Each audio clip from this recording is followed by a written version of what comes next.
So my name is Porter Braswell. I'm the co-founder and CEO of Jopwell. And at a high level, we are a holistic diversity solution, assisting companies with the recruitment and retention of professionals and students of color.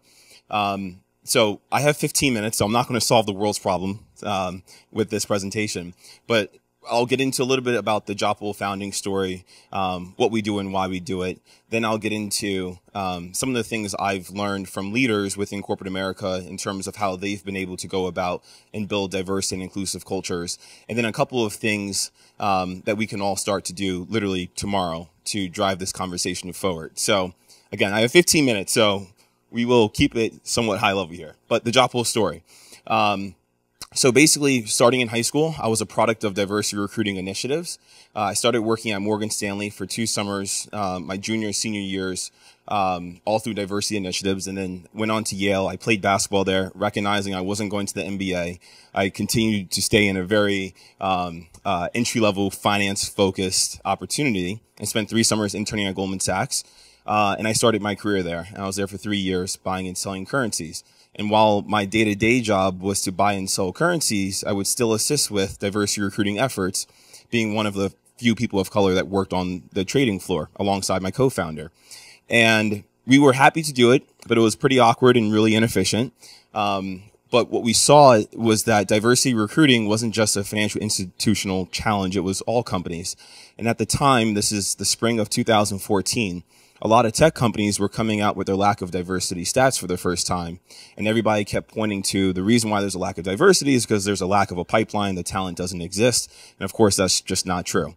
And so my co-founder and I decided that we would initially build Jopwell to be a platform to directly connect potential candidates with opportunities, but we fully recognized that the challenges were much more broad than that. And so at scale, we wanted to become a holistic diversity solution. So we started the business in the winter of 2015. So we're about 4.5 years in, coming up on 5 years. We've raised about 15 million in institutional money. There's 60 of us now at the company and based in New York City.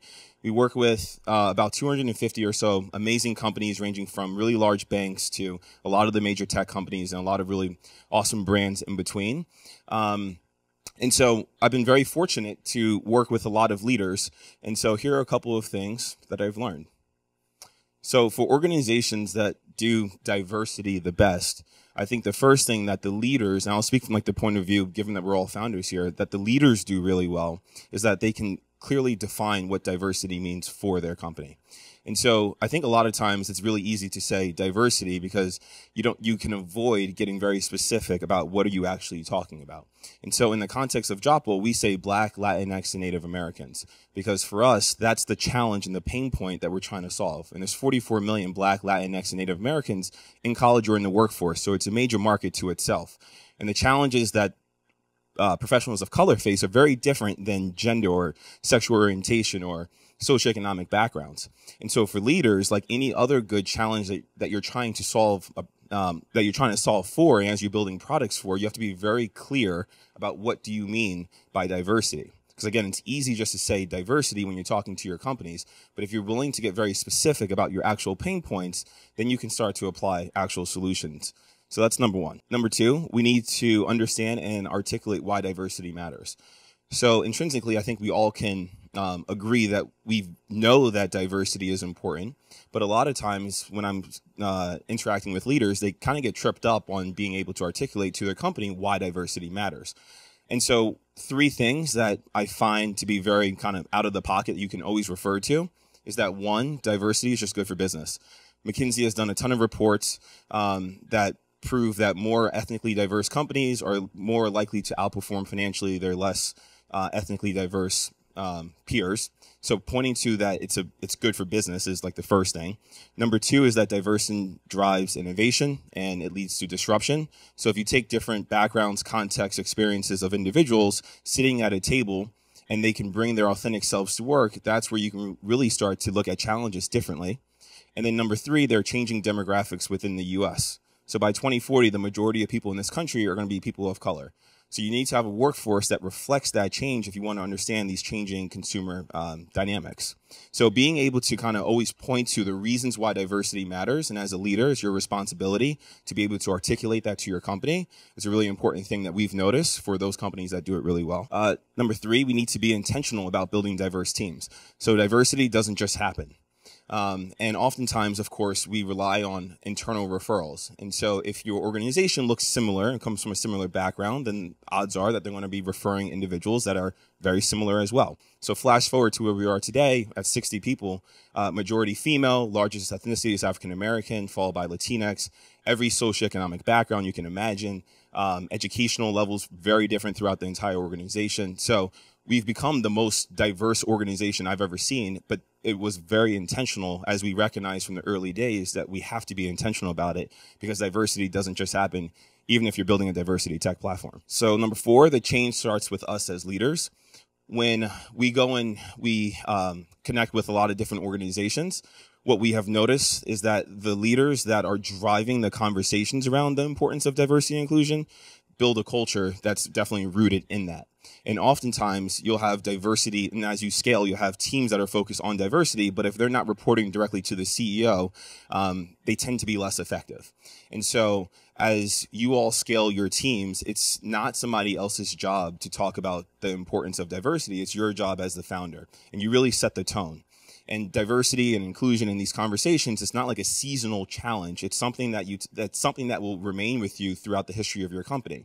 And so becoming that expert at this stage is incredibly important. And again, the best companies that are really driving diversity, equity, and inclusion, it's the leaders that are talking about it. It's a board level conversation, and then everybody throughout the organization buys in. And then number 5, the difference between inclusion versus belonging. So I'm sure we have all heard many different analogies about inclusion versus belonging and the importance of belonging.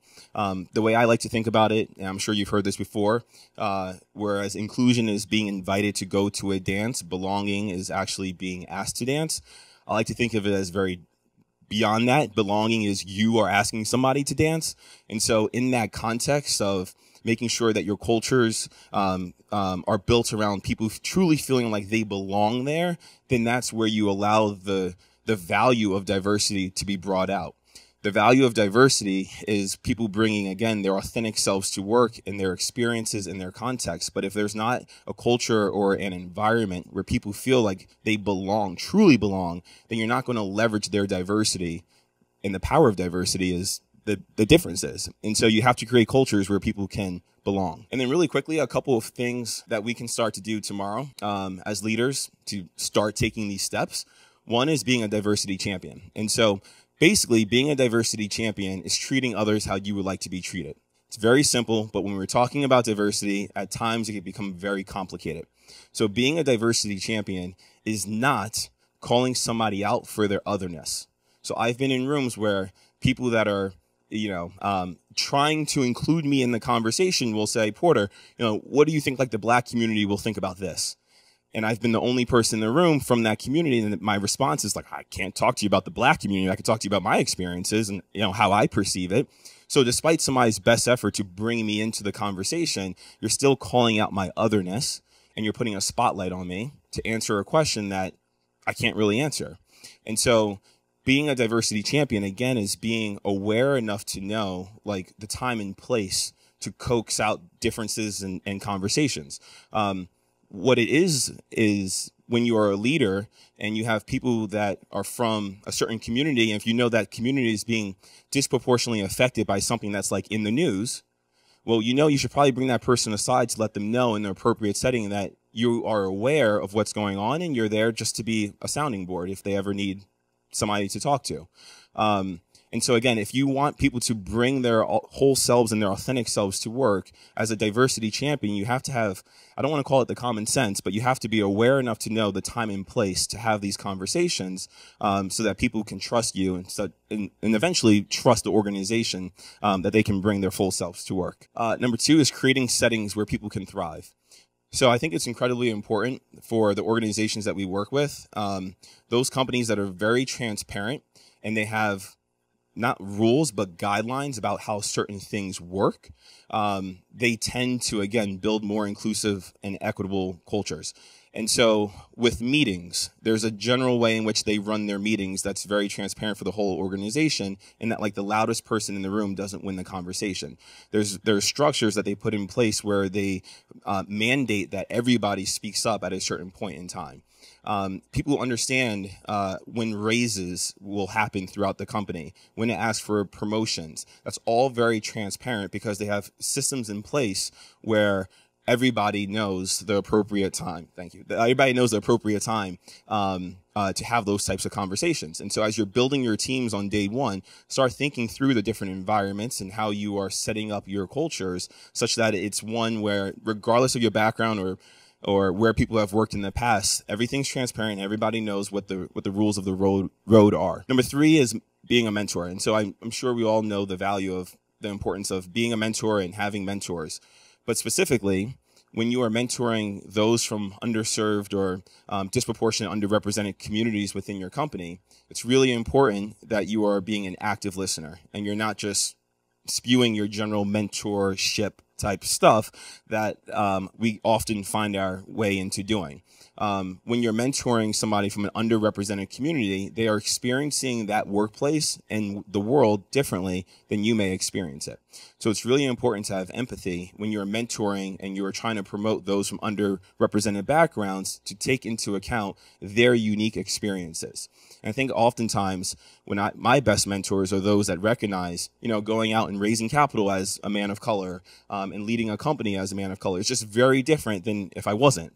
And so my best mentors understand that, and they coach me through my experiences. And I always find those mentors to truly get it. And that's where, again, I feel the most comfortable to bring out my experiences and to ultimately drive change. So as leaders, it's our jobs and responsibilities to ensure that we are being proactive when we're listening to the individuals that we are mentoring if they come from a different background. And then lastly, be curious. These conversations at times can be uncomfortable when you're engaging with employees or people that work within your workplaces.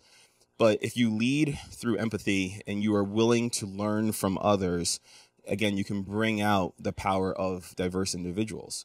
And we are all incredibly fortunate that we are a part of these amazing networks. And just looking around the room, this is a way more diverse room than the rooms I'm normally in when it comes to like the VC world. And so we can rely on each other and ask each other questions about best practices and things that we're seeing work well, but it requires action.